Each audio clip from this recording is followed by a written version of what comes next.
Merci beaucoup François. Je cède la parole au professeur Joannet. Merci. Je vais revenir sur quelques aspects scientifiques de cette question parce que il me semble que pour pouvoir avoir une réflexion éthique pertinente, il faut quand même bien comprendre les questions scientifiques et les enjeux qu'elles posent.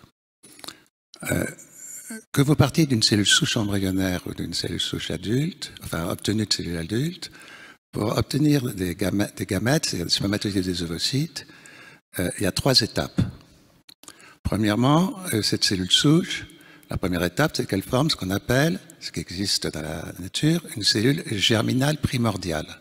C'est-à-dire que la cellule souche pluripotente doit se transformer en cellule différenciée germinale, qui est la cellule germinale primordiale. Cette cellule germinale primordiale, elle n'est pas sexuée. C'est-à-dire que cette cellule germinale primordiale, elle peut aussi bien donner des spermatozoïdes que donner des ovocytes, quelle que soit la cellule de départ, qu'elle soit prise chez un homme ou chez une femme. Ce qui va faire que cette cellule germinale primordiale va aller vers la lignée mâle ou la lignée femelle, c'est que l'on la mette dans un environnement, qui est l'environnement soit du testicule, soit de l'ovaire.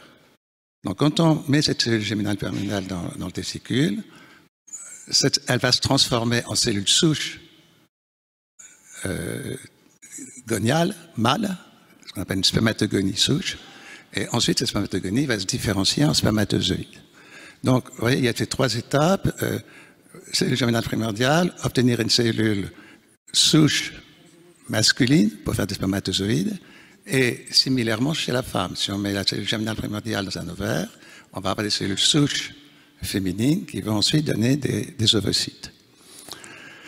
Ces processus ont été réalisés chez différentes espèces, pas complètement dans l'espèce humaine, mais chez la souris, par exemple, on a pu fabriquer des spermatozoïdes et des ovocytes à partir de ces cellules souches, spermatozoïdes et ovocytes qui ont fécondé et qui ont donné des embryons, des petits, qui eux-mêmes se sont reproduits par la suite. Donc, dans d'autres espèces, c'est possible. On peut imaginer que dans l'espèce humaine, on y arrive un jour, en sachant qu'il y a beaucoup de problèmes à résoudre quand même, parce que il faut, à partir des cellules souches, obtenir des gamètes, et que c'est très compliqué parce qu'il y a des phénomènes cellulaires et des phénomènes génétiques, mais aussi des phénomènes épigénétiques, c'est-à-dire qu'il y a des modifications épigénétiques qui se font pendant la spermatogénèse ou pendant l'ovogénèse. Bon, je ne rentre pas trop dans les détails là. Mais pour la discussion, ce qui est intéressant, c'est justement cette dualité des cellules souches, de donner soit des spermatozoïdes, soit des ovocytes. Et donc, on peut très bien comprendre que si, par exemple, un couple de femmes souhaite... Alors, pardon, avant le couple de femmes, prenons un homme stérile, comme vous évoquiez, qui n'a pas de spermatozoïdes. On peut prendre des cellules souches à partir de cellules adultes de peau, par exemple, ou autres, chez lui, et fabriquer des spermatozoïdes. Et donc, ces hommes, théoriquement, pourraient procréer avec leurs propres gènes plutôt qu'avec les gènes d'un donneur de spermatozoïdes. Et on pourrait ainsi éviter d'avoir recours aux dons de spermatozoïdes. Pareil chez la femme, pour éviter le recours aux dons d'ovocytes. Mais il y a d'autres applications possibles, et justement, c'est celle des couples de femmes. Deux femmes qui souhaitent avoir un enfant. Aujourd'hui, il y en a une qui va donner des ovocytes. On va utiliser les spermatozoïdes d'un donneur. On va féconder ces ovules, soit in vivo, soit in vitro, et cette femme va donner naissance à un enfant. Mais ces deux femmes peuvent, comme beaucoup de personnes, souhaiter procréer avec leurs propres gènes, et pas les gènes d'un donneur. Et donc on pourrait imaginer que chez une des deux femmes, on prenne des cellules souches, qu'on fasse à partir de ces cellules souches des spermatozoïdes, qui ensuite féconderaient les ovocytes de sa partenaire, de sa compagne, pour avoir un enfant.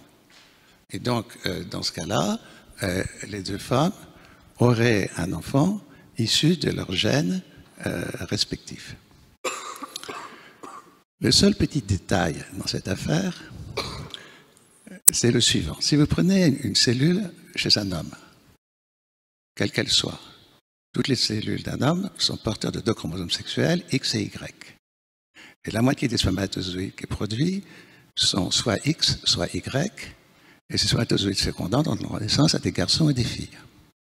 Une femme, elle a des chromosomes sexuels qui sont XX. Si on faisait des spermatozoïdes à partir d'une cellule de femme, tous les spermatozoïdes seraient porteurs de l'X. Et donc, tous les enfants qui naîtraient de l'utilisation de spermatozoïdes seraient des filles. Il n'y aurait plus de garçons. Et donc là, il y aurait peut-être des questions éthiques qui pourraient intéresser M. Derville, qui discutait ce matin, c'est qu'on aurait une procréation où il n'y aurait pas de père, comme ça se passe actuellement quand un couple de femmes a un enfant par insémination artificielle.